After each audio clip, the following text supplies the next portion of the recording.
Hello everyone, সবাই কেমন আছো? তো আজ মিনি কেচে রান্না করেছিলাম ওলকপি। তো ভিডিওটা স্কিপ না করে লাস্ট পর্যন্ত দেখো। চলো ভিডিওটা শুরু করা যাক। তো আমি আছি তোমাদের সাথে অর্পিতা, তোমরা দেখছো অর্পিতা ব্লগস। তো এখানে আমি একটা কচি দিকে ওলকপি নিয়েছি আর ওলকপিটা পুরোটা দিইনি, অর্ধেকটা নিয়েছি, তারপর সেটাকে কুচি কুচি করে কেটে নিয়েছি। আমি যেহেতু মিনি কেচে রান্না করবো তাই একটু কচি দিকে ওলকপিটা নিয়েছি।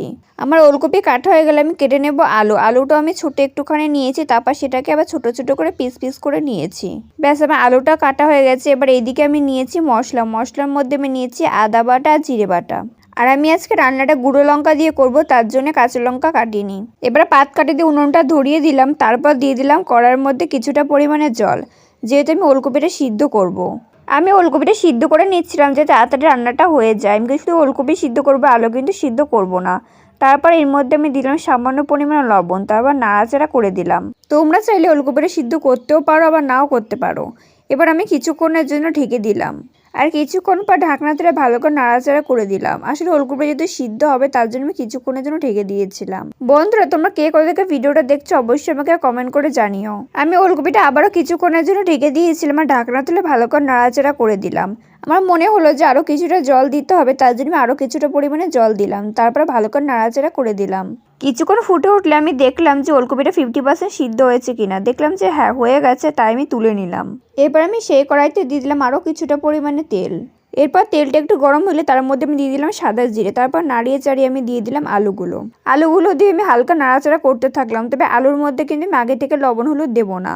বেশ কিছুক্ষণ নাড়াচাড়া করার পরে আমি দিয়ে দিলাম তার মধ্যে ওলকপিগুলো, তারপর নাড়াচাড়া করতে থাকলাম। আলুটা আমি বেশিক্ষণের জন্য ভাজিনি, ওলকপি দিয়ে তারপর ভালো করে ভেজে নেবো দুটো একসাথে। তোমরা চাইলে দুটো আলাদা আলাদা করে ভেজে নিতে পারো। এরপর আমি এর মধ্যে দিলাম কিছুটা পরিমাণে লবণ, তারপর ভালো করে নাড়াচাড়া করতে থাকলাম। কিছুক্ষণ নাড়াচাড়া পরে এর মধ্যে আমি দিলাম সামান্য পরিমাণে হলুদ গুঁড়ো, তারপর ভালো করে নাড়তে চাড়তে থাকলাম। আমি বেশ কিছুক্ষণ সময় নিয়ে ভালো করে আলু আর ওলকপিটাকে ভেজে নিচ্ছিলাম। বেশ কিছুক্ষণ নাড়াচাড়া করার পরে দেখলাম আলু আর ওলকপি ভাজা হয়ে গেছে। তারপরে আমি এর মধ্যে দিয়ে দিলাম মশলার মধ্যে আমি দিয়েছি আদা বাটা জিরে বাটা, তারপর ভালো করে নাড়াচাড়া করতে থাকলাম। বন্ধুরা, তোমরা যারা চ্যানেলটা সাবস্ক্রাইব করো তারা ভিডিওতে লাইক করে চ্যানেলটা সাবস্ক্রাইব করে দিও, আর পাশে থাকা বেল আইকনটিকে অবশ্যই প্রেস করো যাতে পরবর্তী নোটিফিকেশন সবার আগে তোমার কাছে পৌঁছায়। আমি কিছুক্ষণ নাড়াচাড়া করার পরে এর মধ্যে আমি দিয়ে দিলাম সামান্য পরিমাণে জল, যাতে মশলাটা তলায় লেগে না যায়। এবার ভালো করে মশলাটাকে কষিয়ে নিলাম। আমি মাঝে মধ্যে জল দিয়ে মশলাটাকে কষাচ্ছিলাম, না হলে কি হবে রান্নায় টেস্ট আসবে না। বন্ধুরা, তোমরা কে কে ওলকপি খেতে পছন্দ করো অবশ্যই আমাকে কমেন্ট করে জানিও। আমারও খেতে খুবই ভালো লাগে, তবে সেটা যদি কচি ওলকপি হয়। আমি আরও বেশ কিছুক্ষণ নাড়াচাড়া করার পর এর মধ্যে আমি দিলাম সামান্য পরিমাণে জল, তারপর হালকা নেড়েচেড়ে আমি দিয়ে দিলাম লঙ্কার গুঁড়ো দিয়ে ভালো করে নাড়াচাড়া করতে থাকলাম। আমি কিন্তু এখানে ঝাল লঙ্কার গুঁড়ো দিয়েছি, তোমরা চাইলে কাশ্মীর লঙ্কার গুঁড়ো দিতে পারো, তাহলে আরও সুন্দর কালার আসবে। আমি এখানে মশলাটাকে ভালো করে কষিয়ে নিয়েছি। এরপর আমি এর মধ্যে দিয়ে দিলাম পরিমাণ মতো জল।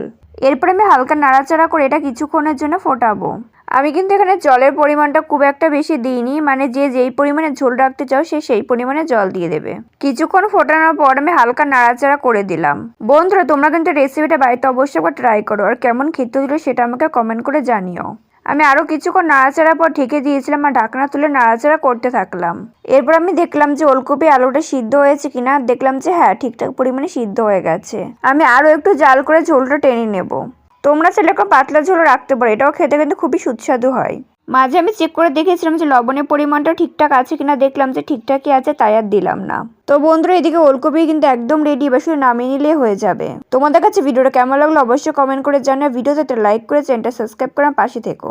আজকের ভিডিওটা এই পর্যন্ত, দেখা হয় পরবর্তী ভিডিও। ততক্ষণ পর্যন্ত সুস্থ থেকো, ভালো থেকো, বাই।